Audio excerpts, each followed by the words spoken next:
Hello, my fellow sovereigns, and welcome back to another episode of The Princess and the Bee. I am so honored to be here with you today, and especially because I have an incredible guest. And this podcast, I have done over 170 episodes and had so many amazing guests on. And this guest stands out for me with the level of vulnerability and truth that she brings to her story. This guest is Victoria Kleinsman. I was blessed to be a guest on her podcast, the Body Love Binge, Food Freedom and Body Love podcast. And when Victoria and I connected, there was this energy that I knew that she would bring to this audience. And whether you have struggled with food issues or had body image issues, or if you were like me and had a full-fledged eating disorder, Victoria so compassionately holds the space for those who are struggling.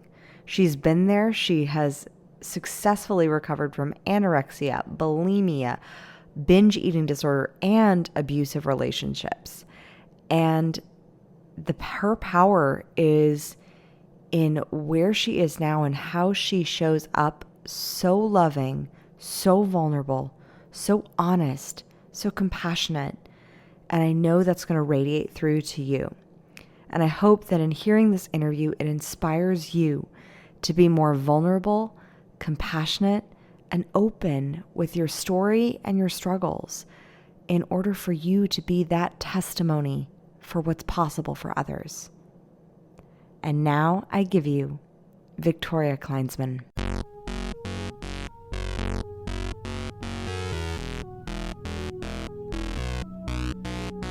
Welcome to the Princess and the Bee podcast, the place to be to build your empire as queen of your body, business, and life. I'm your host, Kimberly Spencer, founder of CrownYourself.com, and I'm an award-winning coach, Amazon best-selling author, and multi-passionate entrepreneur.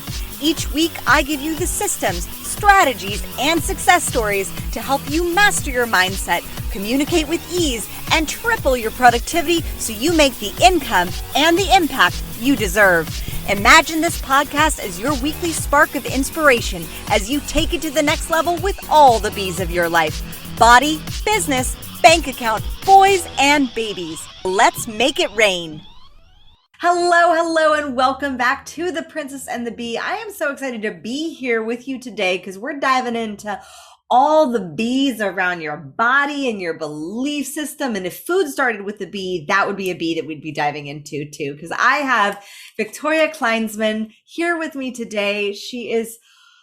I was blessed to be on her podcast, and Victoria, that was such an amazing experience. I felt so connected to you already. So I can't wait to dive into our conversation. Oh, thank you for having me, Kimberly. And yes, everyone go and check that out because I was in tears when you were sharing that story and it just brought me so much love. So please go and check that out. And it's an honor to be here. I'm excited for this. Now, Victoria, you have battled anorexia and bulimia and binge eating disorder, many things that I'm very familiar with as well. Yes. And you've survived domestic abuse. Again, familiar with that as well.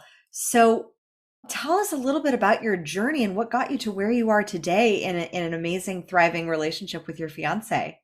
Yes. So I have been through the thick of it and, we all have our own story and I want to validate everyone listening or watching this, because I used to compare my trauma to someone else's trauma and I would say things like mine wasn't as bad as this. I just want everyone to know that whatever is traumatic to you, whether it's with a capital T or not, that's valid and your feelings matter. So I'm grateful for my trauma now, but it started for me. I cannot remember a single memory in my whole entire life, apart from in the last 4 years when I've worked through this work, where I looked in the mirror and was happy with what I saw, or having a normal relationship with food. So when I was 9, I started dieting with my mum. And of course, my mum was doing the best she could. And she was just doing what she'd learned from her mum, etc. We know how that goes.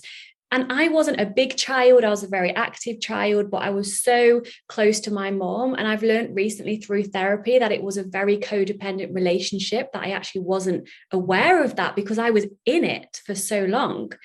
So I copied everything my mom did. I wanted to be my mom. I was like my mom's savior in her world because she'd experienced trauma, all of these things. So I copied everything she did. So from the age of 9, we were dieting together.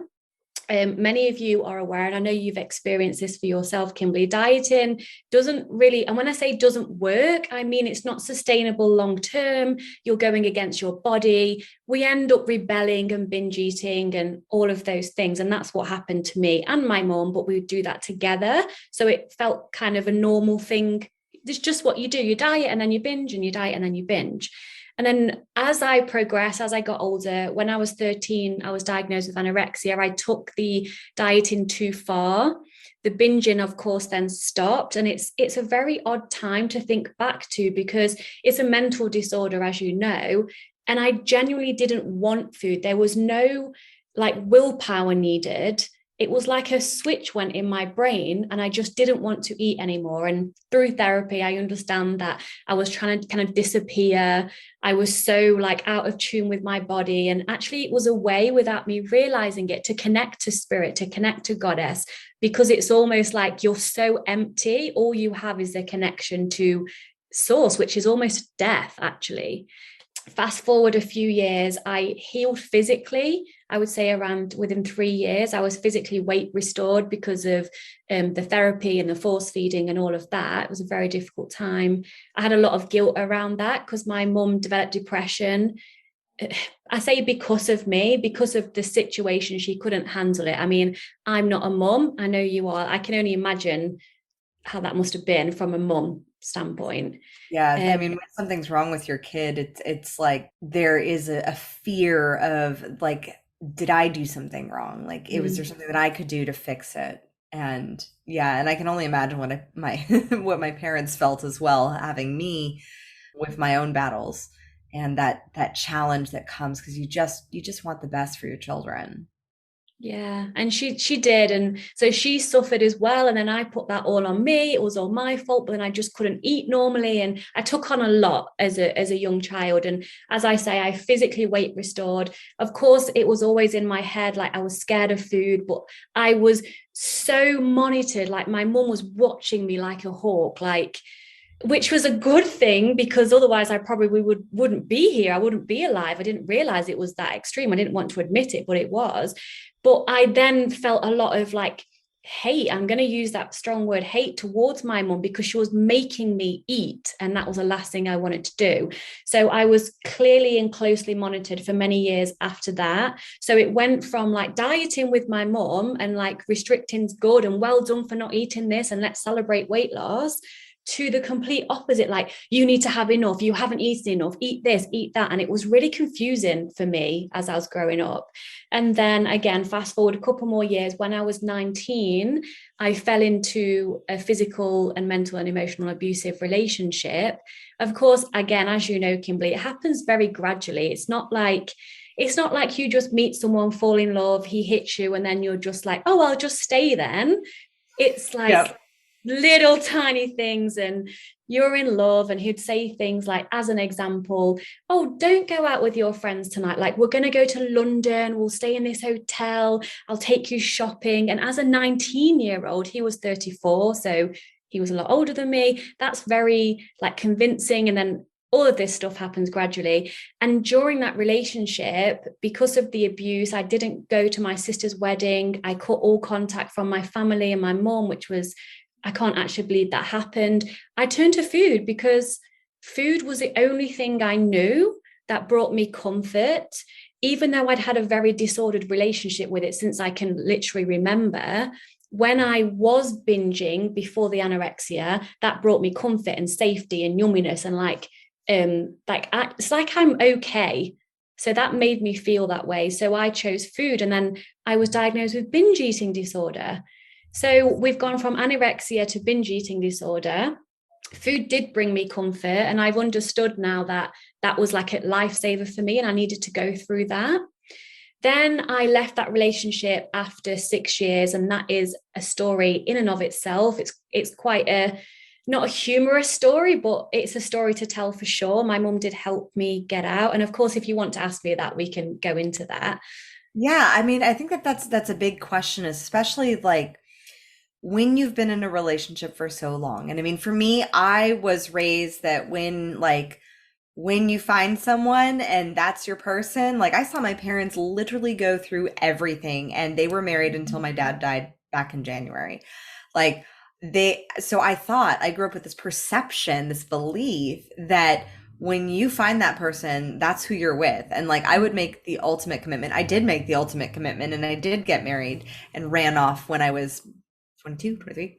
I totally pulled a Britney, and it was in a very abusive relationship. I remember my dad commenting, like, because he didn't know that I had actually ran off and gotten married. Everyone just thought I was engaged.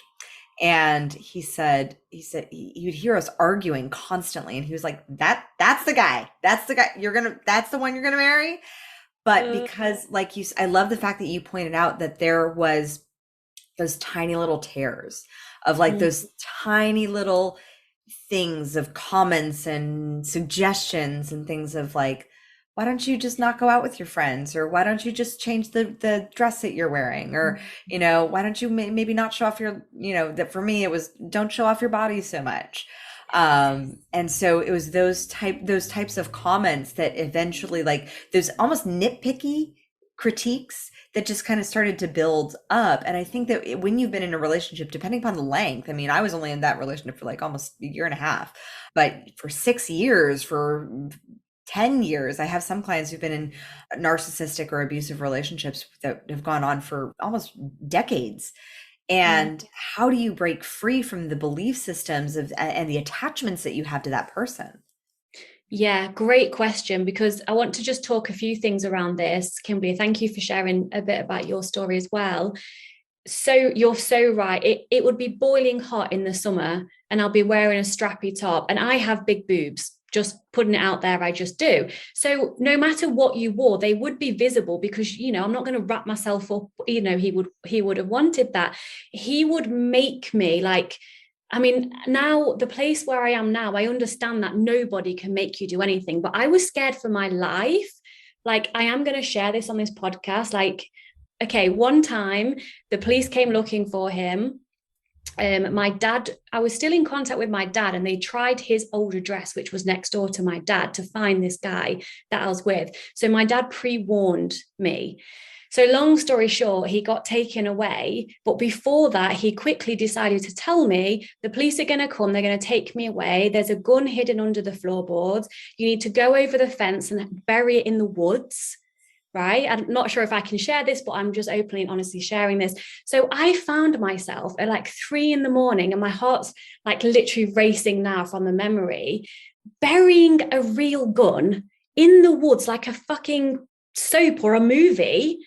And I was doing that because I was so scared for my life. Like he would say, jump off a cliff, and I'd be like, okay. Like, I was so brainwashed by this guy. So that happened. And then little things like I dyed my hair black because he didn't want me to be blonde, because apparently blondes get more attention. And he liked it when I ate loads of food because I put weight on. And then again, like fat phobia, I mean, gosh, this is most of my work. That's another topic I'm sure we're going to dive into. But unfortunately, society sees bigger people as less attractive. And so all of these things were happening. I was 19 when I met him. My self-esteem was literally like, I didn't have the self-esteem to stay with him in the first place, but it was just getting lower and lower and lower. And I didn't know who the hell I was. And funnily enough, after 3 years, so after halfway in the relationship, I think this is really important to share, I left for a brief amount of time. So I left him. So the time I left halfway through, we lived in an apartment. And so it was like a few floors ahead. So there's a reason I'm explaining this. He never used to hit my face. So when he would hit me, he wouldn't usually hit my face because then people could see. So it would be everywhere else. But this time he totally lost it. He had gone to pick up something from my old bedroom in my dad's house, found an old Quality Street tin of like old photos when I was like a teenager, And some photos, I was with a boyfriend when I was like 13, 14. And I was a slut and a slag because he saw these old photos when I was a teenager with another boy. So he came back to our apartment like absolutely fuming. He totally lost it, and he did hit my face a lot. So he locked me in this apartment for like 2 days. So he took my phone. I couldn't get out the window because I was high up. I was too scared to shout out for help because I was literally like I was half of what I am now, like less than half of who I am today. And there was one time on the third day, he was on the phone when he was leaving the house because he was allowed to go and do whatever he wanted to do. I was like a prisoner, and he forgot to lock the door because he was distracted. He was on the phone, and then his car drove off. And again, my heart, like the body never forgets, right? My heart's racing now as I remember what it felt like. And I thought, oh my God, this is literally an opportunity for me to go. And so I took my little dog. I had a little toy poodle who is still alive, and she's with us today, and she was my lifesaver. And I just ran down the street, and the first thing I came to was a hairdresser's. And I ran in, and I mean, God knows what I would have looked like. And it's very like blurry to remember now. And I just tried to speak through my tears and hyperventilation, like I need to use the phone to call the police. I called the police. I hadn't spoken to my mum and dad in like 2.5 years. My dad by text message, but I'd not seen him or had a relationship with him. My mum was on holiday. My dad was on holiday. They were divorced, so they weren't together. But at that point, Kimberly, I didn't care if I died. I was like, I'm so done with this. I just need to get help. And so I did go to the police station. My mum flew back. I went to her house, and I was free from him, although there was a restraining order. He was following me everywhere, like hiding behind bushes. This was for about 2.5 months. Then he caught up with me behind this bush with all the tears. I'm really sorry. I've been to anger management training. This is the proof. I'm better now. I love you. Let's try again. You can see your family, I promise. And there, right, and off I went again because my comfort zone was abuse. Yeah. So even though my conscious mind and this new life that I'd had for a few weeks was like, wow, I'm so happy, I'm free, I'm like living my younger life in my early 20s. I only understand this now I've done the work. My unconscious mind was craving and missing the abuser, the abuse. I felt safe in that, even though it doesn't make sense. I know you understand. And so I went back to him, and yes, for a few weeks, maybe a month to 6 weeks, everything was like unbelievable. I had a relationship with him. I did see my friends, and then it gradually goes back to how it was. And the ironic thing is, I don't know if ironic is probably the wrong word to use. I found out when he said that he'd been to this anger management training, he was actually on holiday with his ex-wife and children in Lanzarote. And the police told me that one time when the police were questioning me. And I was like, how the F was I so naive in everything he told me? You couldn't write this shit. Anyway, 3 years later, I would have been 20. Yeah, I would have been like 25. And his son was living with us, his 6-year-old son, and he wouldn't stay in bed. And I don't want to say the guy's name. The guy who I was with kept saying, if you get out of bed again, I'm going to turn the TV off. And there's a reason I'm sharing this story. And this young boy, bless his heart, came down about 20 times. The TV never got turned off. So I haven't got children, but you need to set boundaries so the children understands like what to expect. And something inside me just absolutely lost it. Not at the child, but I stormed upstairs, took the plug out of the TV, stormed back downstairs and just sat there. And the guy who I was with, something shifted within me in my power. I don't know what happened. I just felt like I'm not taking this anymore. And the guy I was with saw that change, and he didn't react with violence. And that tiny little spark of like, oh my God, I actually think I have power within me. Like, for me to react that way and him not abuse me gave me that bit of like spark and hope. So after that night, I was messaging my mum in the bathroom. He used to have a screwdriver to open the bathroom so he could see what I was doing in there. But I would secretly be messaging my mum like, I know you don't believe me, but I really want to leave this time, but I need help. So it was my intuition just literally saying, what the F are you doing with your life? Like, seriously, look at your life. You're 25 years old. Like, take a look around. Like, is this what you want for the rest of your life? And I was like, absolutely not. And I can't even explain it. It was Source, Spirit, Goddess, just literally like she'd been tapping me and nudging me for so many years. And this was just like, I could not ignore this feeling. So behind his back, it took a week to organize. Like when he would take his kid to school, mum came round. And this is the funny part. She came round and helped me get all my stuff. He came back because he forgot something. So this guy came back to the house. He just obviously saw my mum there and all my suitcases and all my stuff, like quickly trying to get together. And he didn't react with violence because he was scared of my mum. Like he was this big, high, almighty criminal and abusive person, but he was like petrified of my mum, which is why he wanted to separate me from her, because he knew she knew what was going on. He just cried in front of me and my mum. And I even felt sorry for him at that point. And then I left and I did change my number. We went to court. He got a suspended sentence for battering me, all of that stuff. But that is behind me now. And I actually saw him, how many years ago would it have been now? I saw him about 4 years ago. And I was like, oh shit, my heart is like racing. I didn't see him to speak to him. I saw him in his car. And then after he passed, I just thought, I feel sorry for him now. Because he hurt people, right? Yeah. Yes, his actions were very damaging, and that's not okay. I'm not saying any kind of abuse is okay, but the work I've done, my heart has just expanded, and I just have so much love for like myself first and foremost, which is a story like I've had to learn how to love myself again, remember how to love myself. Actually, we already do. It's not something I have to learn. And I just have so much love for him. And actually, I would like to meet him, I think, and just have a conversation and be like, what was going on for you? Because there was a lot going on for him. There's a reason why he was doing those things. But that's how I left, basically.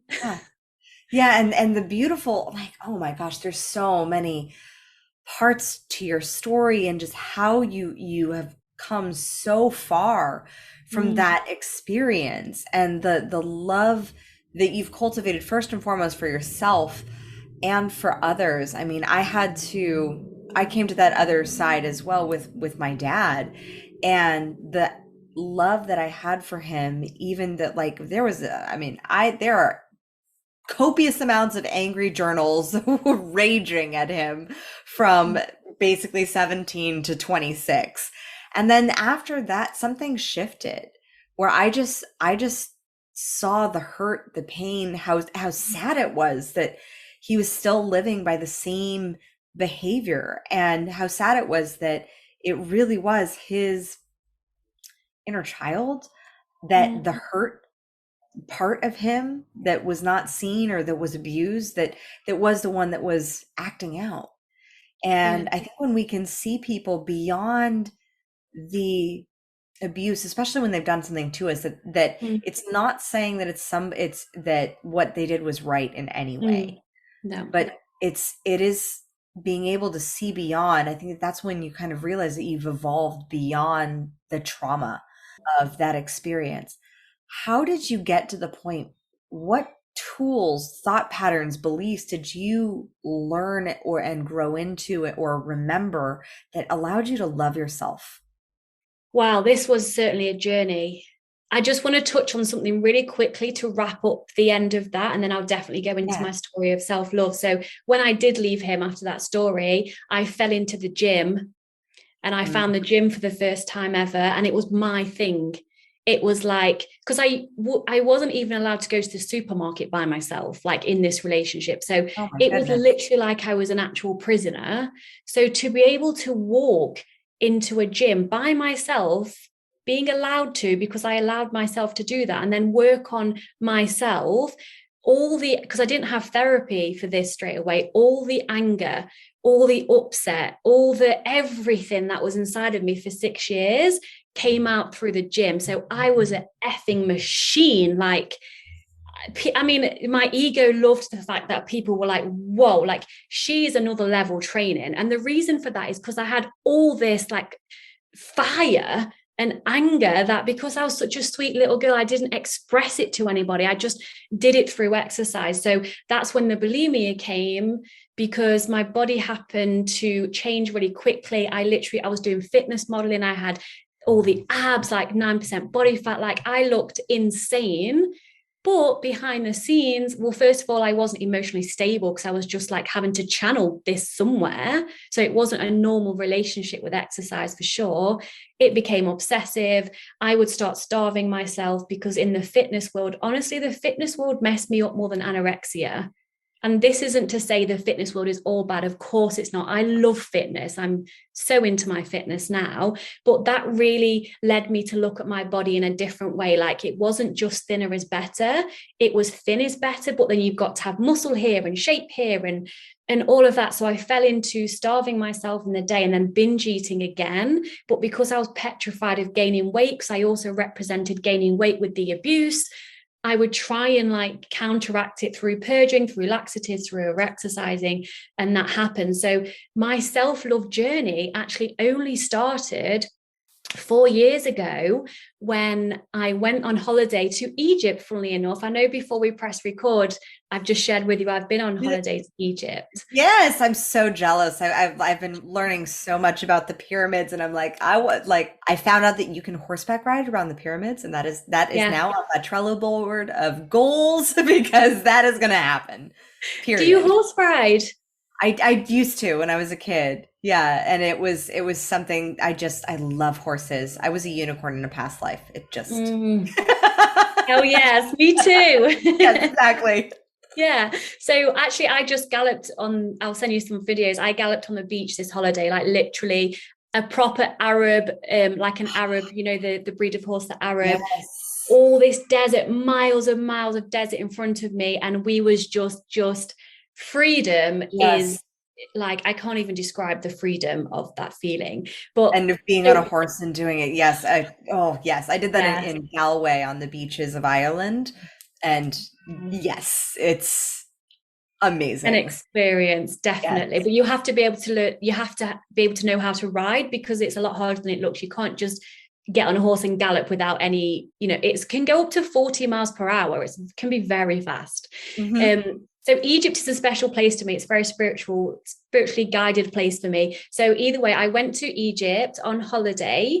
And I think it's important to briefly share the events that led me to that, because it really fits in with my story. So again, long story short, I was with my boyfriend at the time when I booked the holiday to Egypt, like 6 months in advance.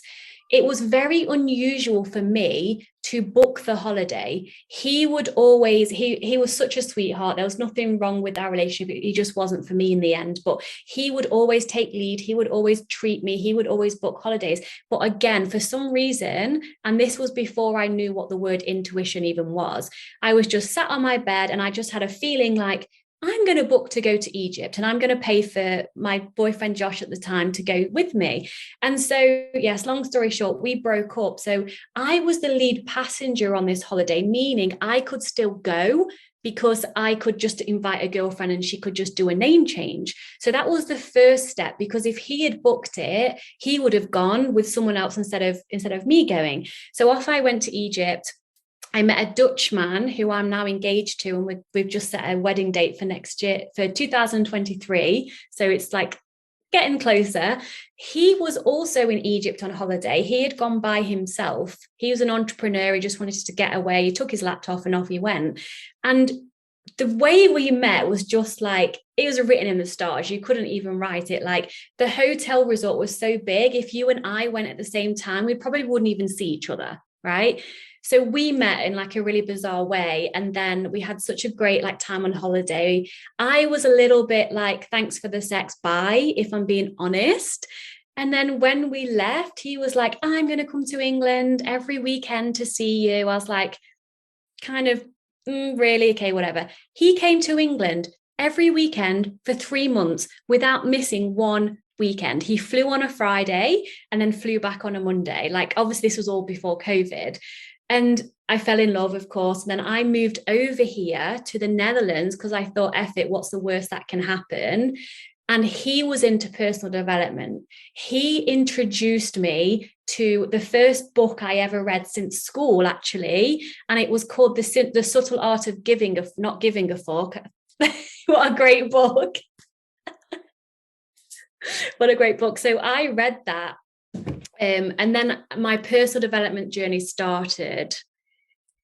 This is a long story, but it's really key. And so again, I got a job in the Netherlands. I couldn't speak Dutch. We live next to Germany, so it's not like we live in the city where everyone speaks English. So I got a job cleaning toilets, student toilets and student showers. There's nothing wrong with that, but I just want you to all get a picture of, like, most of my life I've worked with horses. I was buying and selling horses in the UK. I came over here, it was an effort moment, followed my heart, didn't make sense, but followed it anyway. And there I was. And I was cleaning toilets, listening to a podcast. Again, I'd never listened to podcasts ever, but vowed to introduce me to this new personal development world that I was becoming quickly obsessed with, right? As I know you are as well. Yep. And people listening to this are as well. So like validating and celebrating you for bettering, wanting to better yourself. And I was listening to a podcast called The Model Health Show by Sean Stevenson. Have you heard of that? I've heard of Sean Stevenson. Yeah, it was his podcast. And he had a guest on, Cynthia Pascal Garcia, and she was the founder of the Institute of Transformational Nutrition. And a light bulb moment, like epiphany went off in my mind. And I was like, oh my God, I need to become a health coach, because I was still wrapped up in an eating disorder. It was harder and harder to hide because now I lived with Wouter, but I was still very lean. I was still purging and starving and binging. And I thought, this will fix me. Like, I thought, tick in the box. If I do that, I'm then going to be healed, which of course it doesn't happen like that. And then maybe I can help other people. And I signed up for that certification. Like, it took me 6 months to do all the modules and then have the test and get qualified. And throughout that journey, I dived into personal development, hired my own coach, intuitive eating coach. She introduced me to spirituality. And then everything, like, all combined for the last 4 years, I am where I am now, and I still have a long way to go, but I'm obsessed with learning. I'm obsessed with getting to know myself better. How did I love myself? It wasn't like one thing. It was loads of little. First of all, I needed knowledge. There is an actual world you can live in that doesn't revolve around constantly trying to be smaller and look better. You can love yourself without looking a certain way. And first of all, that was like, whoa, okay, I need to explore this. Like, how is that possible? Then I learned what beliefs were. And I had a hell load of limiting beliefs to like work through. I invested in myself. I think this is so key, with a coach, with all the group coaching. I was investing with money mindset coaches, spirituality coaches, business coaches, intuitive eating coaches. Like, every single bit of money I earned, I was just pouring it back into me, which is showing myself and the universe that I'm worth it. Like, all this abuse that I've had. And I was like, coming out of that, like, oh, I'm sorry, if you please, like, do you mind, like, this kind of little, like, not wanting to take up space and I feel like a burden or like a pain in the bum for somebody. Gradually I've stepped into like the queen version of me, and I fell in when you was on my podcast, like, I fell in love with your brand of the sovereign self, crown yourself. Like, that speaks to me like I can't even describe, because crown yourself. I was waiting still 4 years ago for a man on a white horse to come galloping in to save me, like all the princess things in the Disney things. Turns out you can only save yourself. Like, I get emotional now. And when I realized that, even Wouter, who my fiance, who is incredible, he was a perfect mirror for me, because he didn't save me.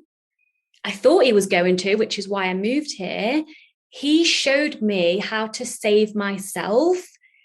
And that's now I'm in a place of like deep, infinite self-love, even when I mess up and I get stuff wrong. And as many of you know, I struggled with bulimia and my own issues with eating and fitness and dieting and all the things that are related to the body. My relationship really sucked. And it was actually through the body that got me into coaching. It started me on a 10-year journey teaching Pilates and put me into a leadership role there.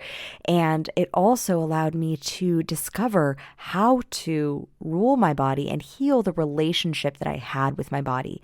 And I have to say, while those 10 years of going through that sucked, the past 10 years, over 10 years actually, and these past 10 years, having had 2 beautiful babies, bounced my body back, and built an amazing relationship with my body, I have to say that I love my body and rule my body even more today than I did 10 years ago, or even when I first created the course, Rule Your Body. Rule Your Body was the first course I ever released with Crown Yourself. And to this day, I still receive messages from how it has helped serve and support people in understanding the language of their bodies and how to reprogram that relationship that they have with their bodies. So for our Princess and the Bee listeners, I have a special offer for this episode only where you can save 22% off of your self-study course to rule your body. Grab it in the description below. And now back to the episode. of course I'm human. I can love myself through that. And it's loads of, like, I'm happy. I've got so many tools and strategies I can share for like body image, self-love, food freedom. Like, so I'll try and rein myself in and try and actually give them because I've got so many. Oh no, you past life unicorns can't be reined in. You're right. They just can't be reined in. So a few are perfect, like would be amazing for body image. Because I know for me, after having 2 children, naturally, every time I look in the mirror, I'm like, goddess, fucking goddess. Like, there's no way I could ever even imagine going back to the girl who just wanted to disappear into her bones. Like, because I know that my body has physically been a portal from the spiritual realm into the physical realm. There's no way I'm messing with like any sort of crappy beliefs around this temple, like not at all. But I wasn't always here. And I remember on my journey specifically when I found Pilates where you found health coaching. And it was through Pilates that I was able to have a space where I was like, I finally found something where I was able to figure myself out to a degree and feel good in my body. So what are the tools? Like, let's look at a physical tool, an emotional tool, a mental tool, and a spiritual tool. Let's just hit all the 4 quadrants. Perfect. Okay. Physically, in terms of body image, mirror work is really key. And this can be so challenging because I remember, and I'm so grateful I've been through what I've been through, because I remember like yesterday what it feels like to look in the mirror or see yourself in the mirror and feel disgust. And that is such a strong word. And I feel so sad that I genuinely felt that towards myself. But I used to shower in the dark, so I didn't have to physically see any part of me. And that just breaks my heart because I celebrate my body now, even the cellulite that I don't particularly love, but it's part of who I am. So I'm going to love it unconditionally. I don't love it aesthetically, but there is a difference. So the first key that really helped me, like, kind of really accept who I am. And that includes your physical body, because yes, we're not our bodies, but it's our home for this lifetime. So if you work with it, it's a lot easier to live your life than if you're constantly fighting yourself. Was to create a sacred, safe space. So the word safe is really key here. So anyone that wants to try this, I really recommend you do this every single day, at least 3 to 4 times a week. Lock your door if you can. Tell your partner, kids, or whatever, like distract them. Just so you only need like 10 minutes to do this. Lock yourself in your room, make it inviting, warm. So turn the radiator, because we have our radiator off in our bedroom, but I turned it on half an hour before to prepare. So you feel comforted. I lit some candles, I turned the lighting off, I shut the curtains, I made myself feel safe, as safe as possible. And then I would go to the mirror. First of all, I'd have to close my eyes and take a few deep breaths, because honestly, the anxiety that used to come up in my physical body when I knew I was going to be looking at myself, it was like, this I is going used to to be feel the same so thing. hard. Yeah. Yeah. Yeah. Especially when I was in dance class, I was like, I don't want to look at myself. I don't want to see my form. Yeah, And I it's so completely sad. understand. Yeah. And so it's to feel safe in your environment, take a few deep breaths so your central nervous system starts to come into rest and digest. And then open your eyes. This is to be done naked if possible. If you're really uncomfortable with that, then bra and pants. And if you really can't do that, then start off with clothes. Whatever. It's all about getting outside of your comfort zone, but being in your window of tolerance as well. Like, there's no point taking a massive, brave leap if the anxiety you're going to experience is way worse than the growth you'll experience from getting uncomfortable. So it's all about baby steps, but you are going to be uncomfortable, end of. And I used to start at the top of my body and note and work down my body. Any judgment I would notice, and I would separate myself from that judgment. And again, this takes practice. And say, for example, I would notice a judgment, like even towards the wrinkles I have in my eyes, I would notice a judgment and then apologize to myself and tell myself something nice about the thing I just judged. So as I was going down my body, like my arms, I had a big thing about my arms. I've got big arms, I've got muscly arms, and I hold fat around my arms. So I would notice the judgment, close my eyes and apologize to my arms. I'm grateful for them because I can hug my mom, I can hug my partner, I can hug my dog, like I can eat with my arms, like Yeah. gratitude.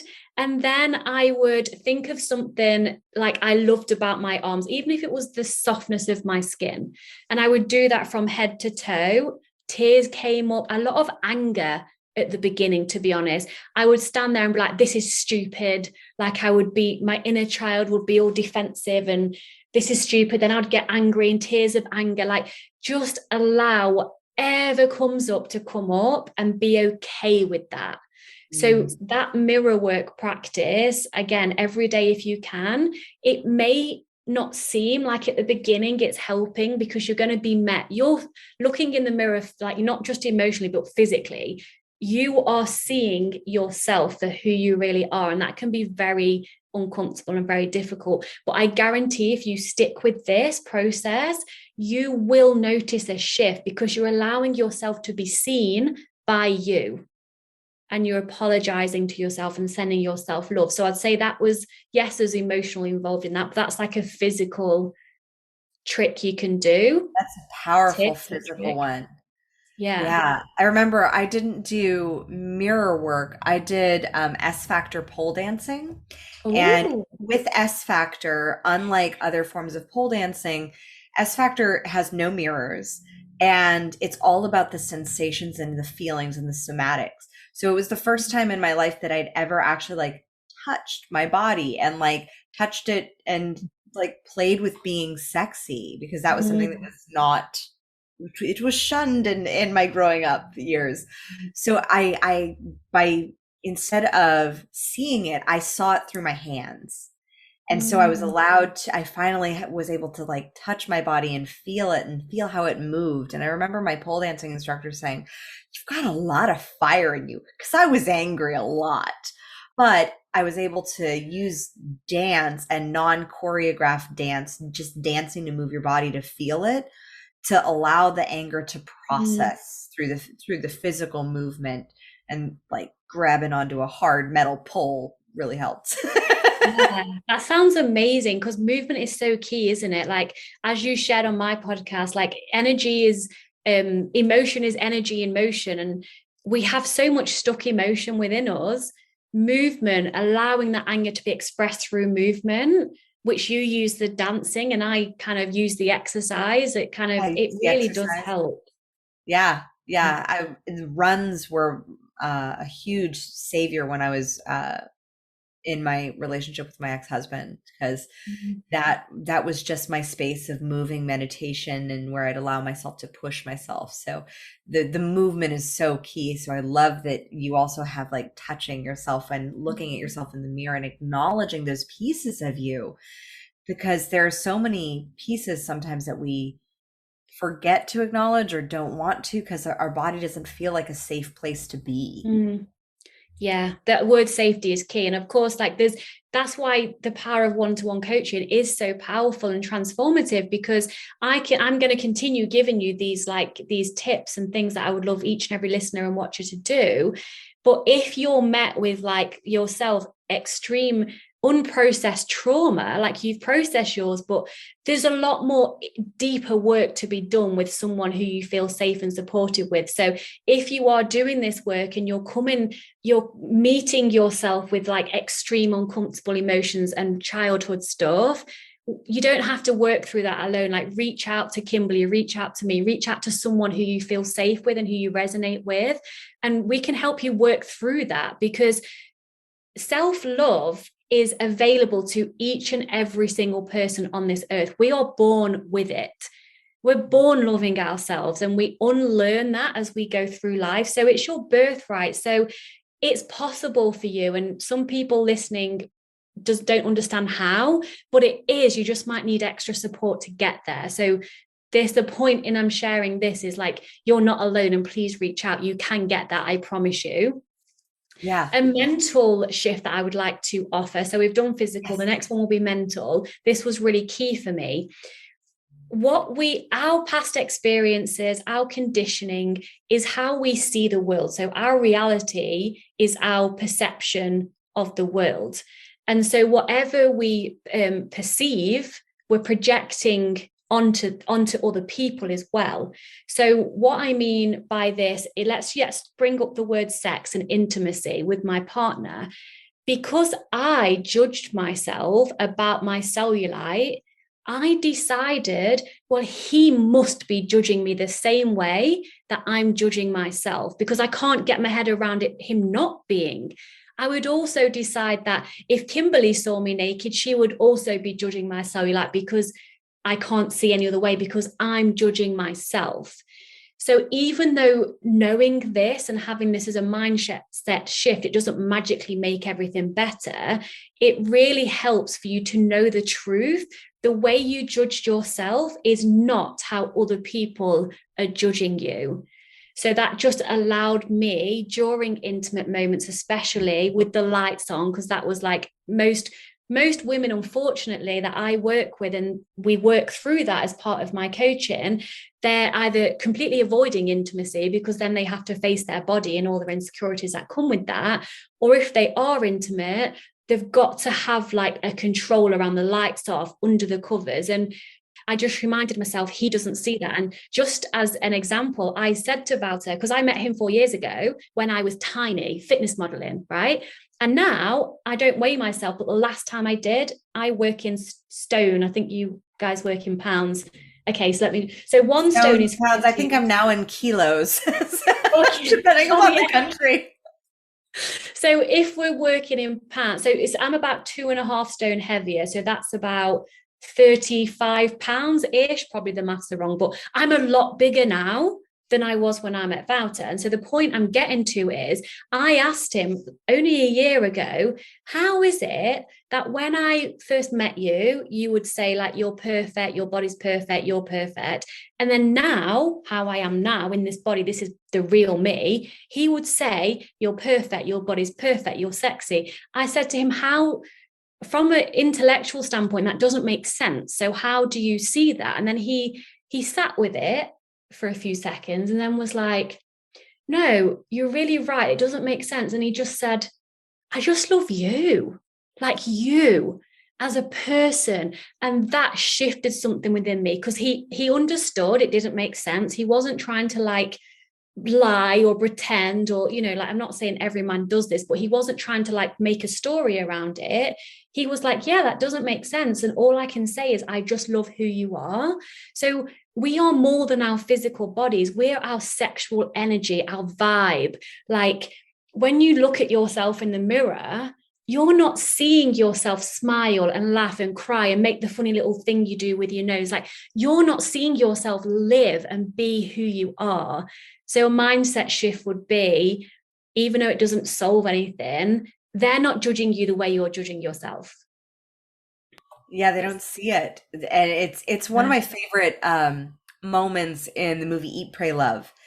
And she's having the conversation about Naples, and wants to eat the pizza, and her friend is like hesitant to eat it, and she says, when you've ever been in a room with a man and you're about to be intimate together, like has he ever, like, have you taken your clothes off and him ever just been like, oh no, no, never, he's about to win the jackpot. So like, it's so interesting when we let these preconceived notions just come in, and the beliefs of our judgment. So such a powerful mindset awareness, because that's the first key to change anything anyways, is just becoming aware that what you're thinking the other person thinks is not necessarily what they're thinking. That's just a reflection of what you're thinking. Yes. There's that saying in therapy, let me try and get this right. We project what our perception is, our projection. That's perception it. Perception is projection. It's so key. And once we get our head around that, we can just let go of they're thinking that because I am. Like, no, calm down. We don't know what they're thinking. Let's be really honest. Let's face like the biggest fear of all. We have no clue if they're judging us or not. They're probably judging us left, right, and center, because we judge people left, right, and center. But when you just let that go and choose your own reality, because in my opinion, reality is literally an illusion depending on what you decide to see. Yes. It almost gets to like confusion, like puzzle language. Like, that's so liberating, because we get to decide what our reality is by choosing our beliefs. That's it. It's like, wow, that's so liberating. And most people don't decide on their reality because they're so stuck in their own story of what they believed is true, and then they're terrified about being wrong about that story, which keeps them stuck in an old identity that's no longer serving them, nor do they no longer like. Yeah. I had that exactly. The perfect example for that, Kimberly, is when I was in a smaller body and I was getting all this validation and all this attention, which is what I craved to feel okay, because I didn't have it within myself.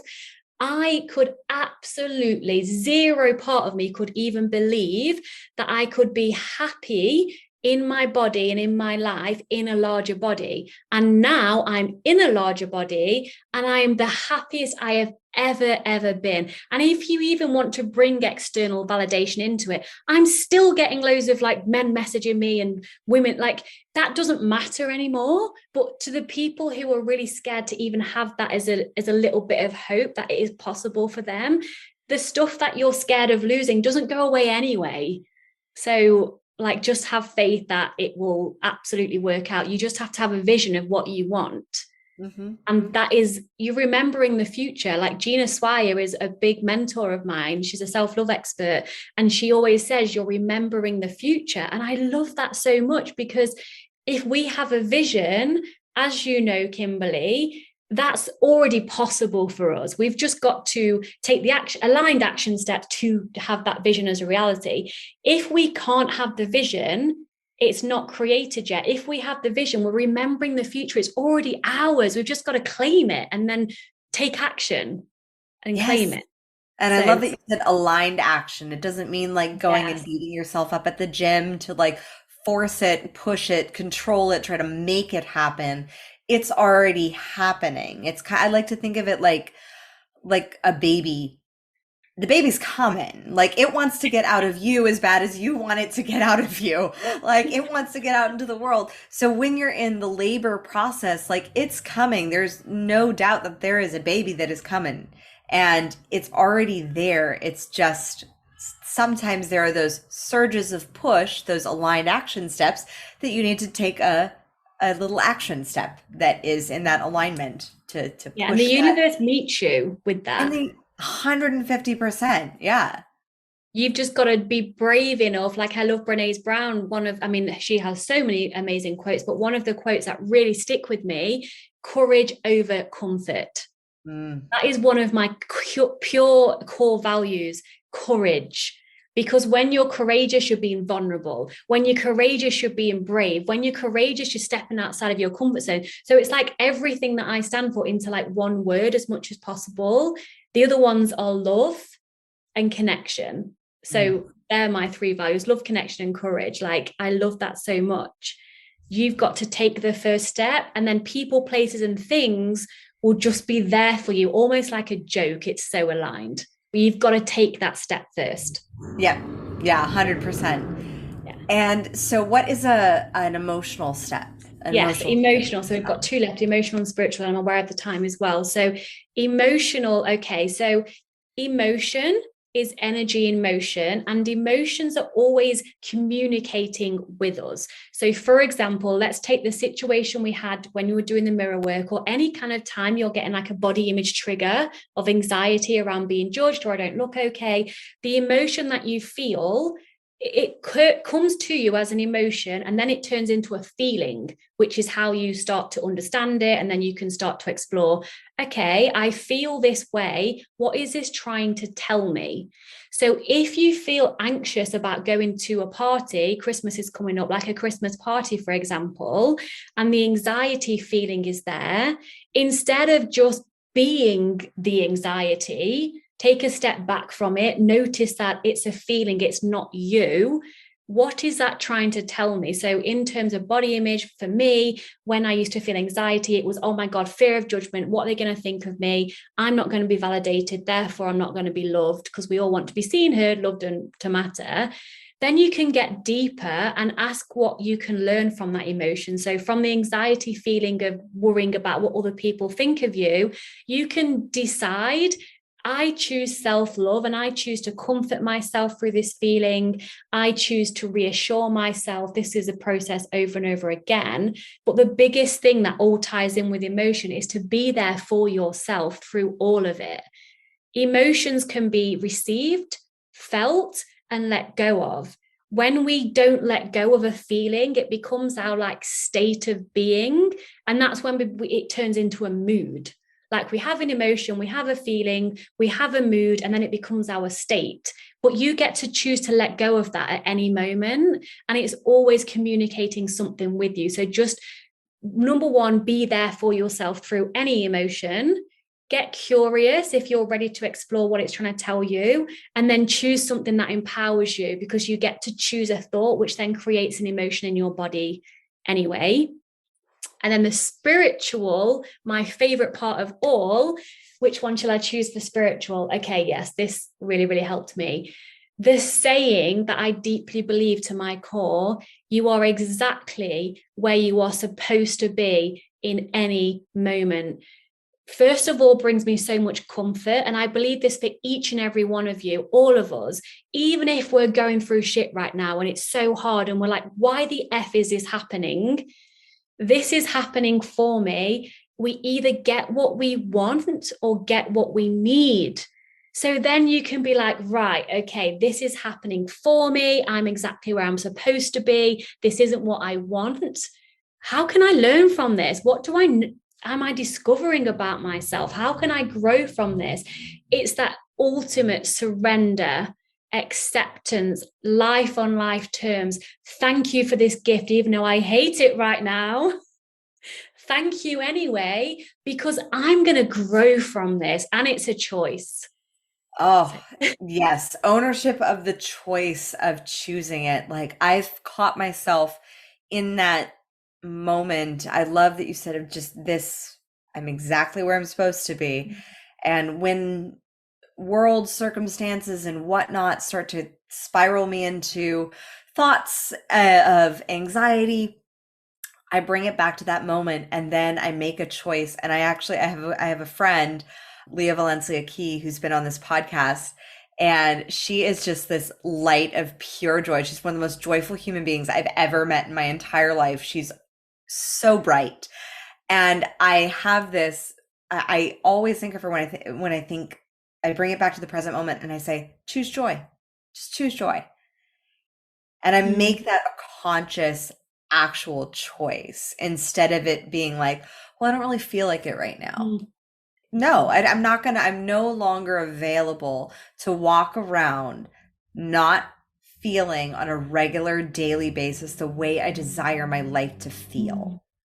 And Yeah, that was that the is so same, powerful. it was the same thing that changed my relationship with my body was I just became no longer available to feel shitty about how I looked, about how I felt about my body. It wasn't even about how I looked because ultimately it really never is about the number. It's Yeah. about the feeling that that number represents. And I was no longer available to feel that way, to feel crappy about my body on a daily basis. And so with life and the world being what it is and ever changing, whenever I feel that, I just bring it back to that choice. So like I loved just what you said of that presence and the comfort of the present moment of knowing that there are gifts that sometimes we don't like. Yeah. Like a really ugly sweater. And you're like, I am not a fan of this, but I know this is something that I need. So how do I rock this? I'm going to wear it anyway. I'm gonna wear it and rock it. I love that. And that is so powerful, Kimberly, what you've said, because I used to get annoyed at the start of my journey when powerful women like yourself would say, choose joy, choose happiness. And I'll be like, but how? That's stupid. But it's possible. It's so possible. And one little extra nugget of wisdom I want to share, because I remember like yesterday what it was like to be like down in the dumps with how you feel about yourself. If you are getting triggered and annoyed by me and Kimberly saying choose joy, you have a choice, that's okay. I want to give you a question, a reframe to ask yourself. What if I accepted myself? Create that possibility for yourself. So sometimes choosing like a really powerful affirmation creates cognitive dissonance, and it's not helpful sometimes. So I want you to create a tiny flickering of light at the end of that tunnel. What if I accepted my body? And then just leave that there. So if you're in the mirror and you're like, oh, all this shame, all this anxiety, if you're not in the right state of mind to go through the body blessing, just leave yourself with, what if I accepted myself? What if my body wasn't a piece of a project? What if my body wasn't a project? What if I just am who I am? Just the what if creates an opening for your unconscious mind to work for you to find proof that what if I accepted myself? And you're working with the law of attraction and with neuroplasticity. So it's going to help you. And such a powerful question. I just have to highlight the wording and the phrasing of you said, what if I just don't treat my body like a project? And I know for my high achievers out there who are listening, who are the doers, who will do the projects and they'll knock out that to-do list. When you start accepting that, what if it doesn't need to be fixed? Like, what You're if not you broken. don't, you're not broken, you don't need to be fixed. No. And just accepted that you're not a project. And that's such the paradox of the universe of like, you are perfect as you are, and you can be perfecting. But sometimes when we're so focused on, I'm going to perfect it, I'm going to become, I'm creating it into the being this project, we lose that balance of the grace of the universe, of being able to just accept us for who we are in this moment as perfect right now, for where we are, for what we're doing. It's like a tree, like I'm looking at a tree outside my window. That tree goes through all the seasons. Now it's got no leaves on it. It blossoms, it gets green leaves, it falls. That stands proud. This is who I am.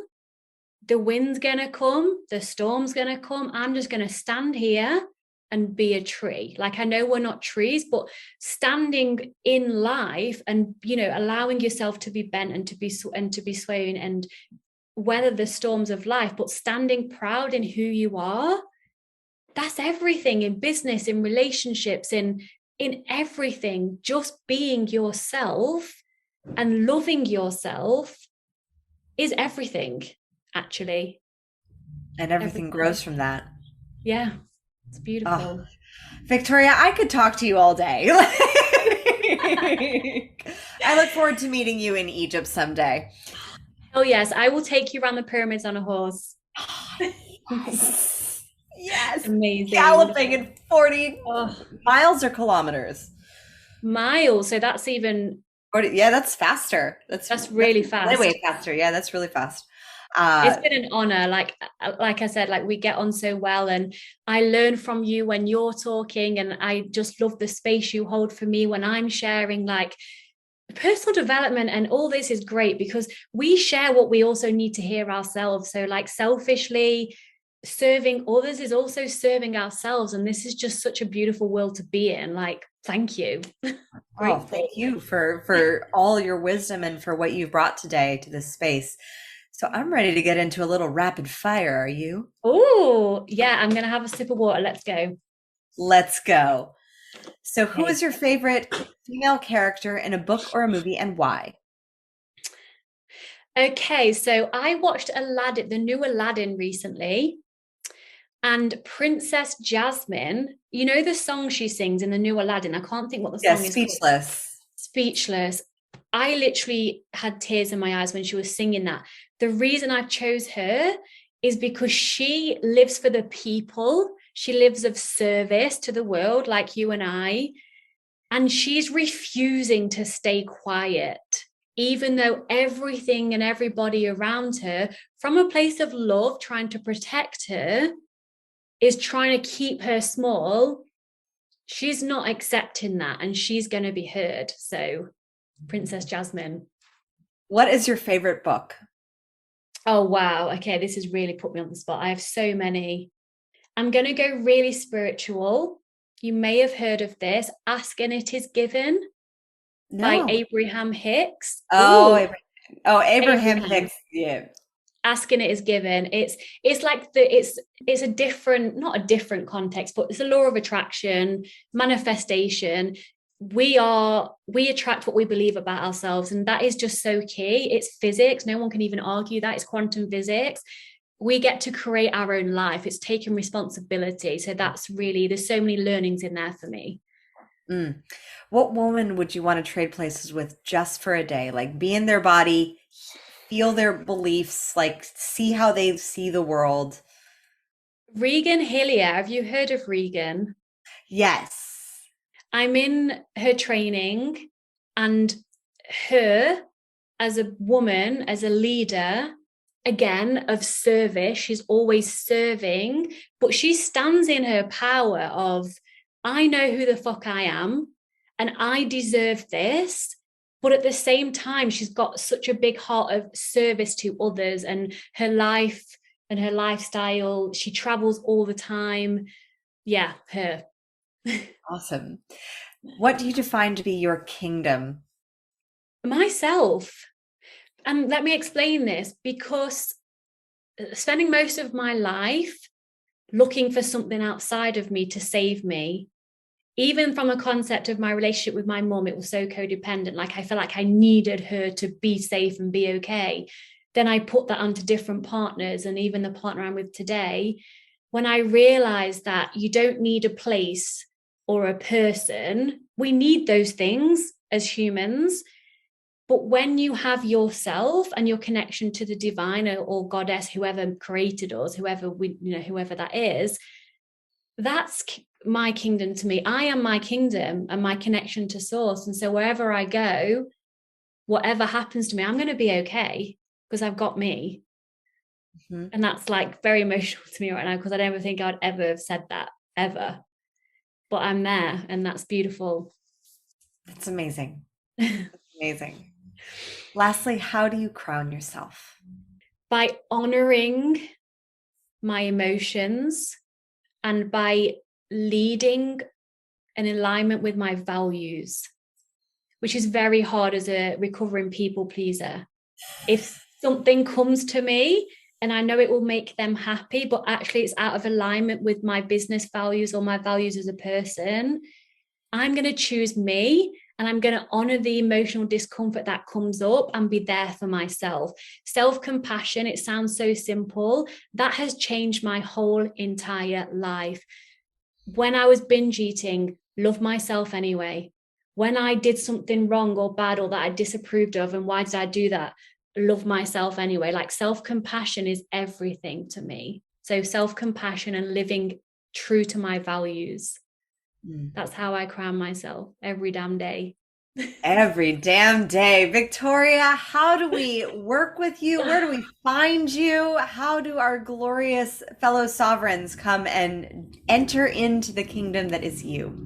Yes, I would love for you to join my world. So I have a few different ways that you can work with me. The most powerful way is one-to-one coaching. It's an application-only process, and it's not a sales call. It's whether I want to work with you and whether you want to work with me, and if coaching's right for you. So that's like the high-end level of investment. Then I have my group coaching. I am obsessed with my group. It's an intimate group. There's not like hundreds of women in there, so we really get intimate together, and that's a 6-month container.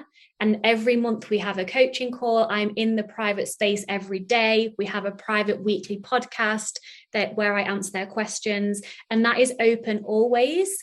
And you get the my Food and Body Freedom Queen online program for lifetime access. That's all of me, audios, videos, journaling prompts, worksheets, workbooks. There's 14 modules jam-packed.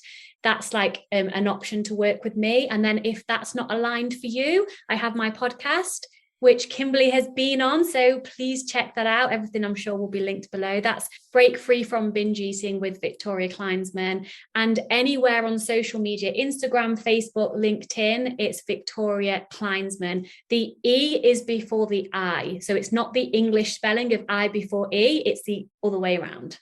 And we will say hi. Oh, yes. And your Instagram is amazing. I love following you on Instagram. It's glorious. You are so joyful and you so fully express. So I highly recommend all of those resources. Definitely click the links in the description. And as always, my fellow sovereigns, own your throne, mind your business, because your reign is now. Thank you so much for tuning in today. If what you heard resonated with you, be sure to subscribe and share your breakthroughs and ahas with me by leaving a review on iTunes so I can keep the magic flowing your way. And if you aren't already following us on social media, come experience the extra inspiration and queenly convos on Instagram at Crown Yourself Now, or visit our website at crownyourself.com. I am so excited to connect with you in the next episode. And in the meantime, go out there and create a body, business, and life that rules.